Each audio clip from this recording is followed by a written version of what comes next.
Hey everyone, today we are diving deep into something pretty amazing, a kind of secret blueprint that connects almost everything in the physical world. Yeah, it's a design principle that explains why a tiny grain of salt shatters and a diamond can cut through steel. So let's jump right in. So what on earth could a diamond and a grain of salt possibly have in common? I mean, think about it. One is so fragile you can crush it between your fingers, and the other is literally one of the hardest substances we know. Well, believe it or not, the answer lies in a shared architectural blueprint, and you're going to be surprised by how simple it is. To get our heads around it, let's start with patterns we see all the time. Our world is just filled with them, right? Take a honeycomb. It's this incredible structure of perfect repeating hexagons.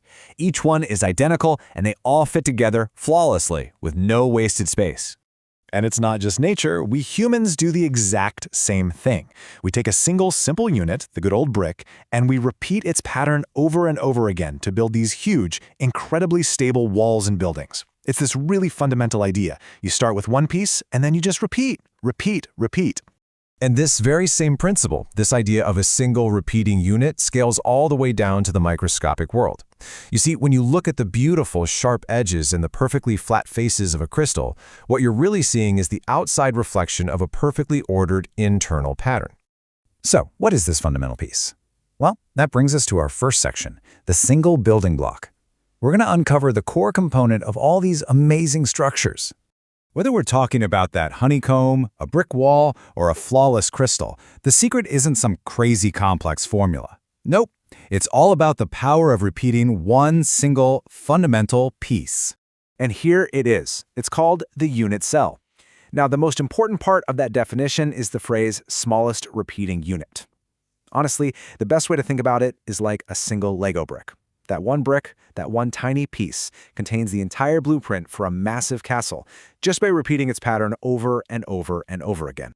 Okay, so we've got our unit cell, our microscopic Lego brick.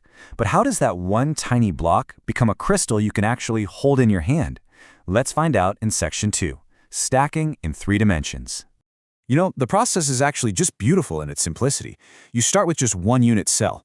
Then you repeat it in a straight line. Then you take that line and repeat it to make a flat layer. And finally, you just stack those layers perfectly on top of one another, and what you get, this perfectly ordered three-dimensional structure, is called a crystal lattice. Now, this is where it all comes together. Why does any of this matter? Why do we care about this tiny, invisible blueprint? Because in the world of materials, geometry is destiny.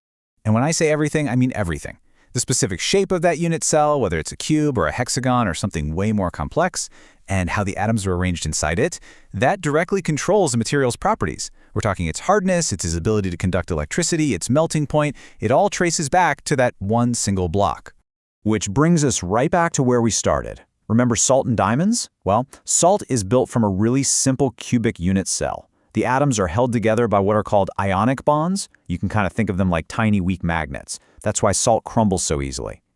Diamond, on the other hand, uses a more complex cubic structure, where its carbon atoms share electrons in incredibly strong covalent bonds. They are literally locked together.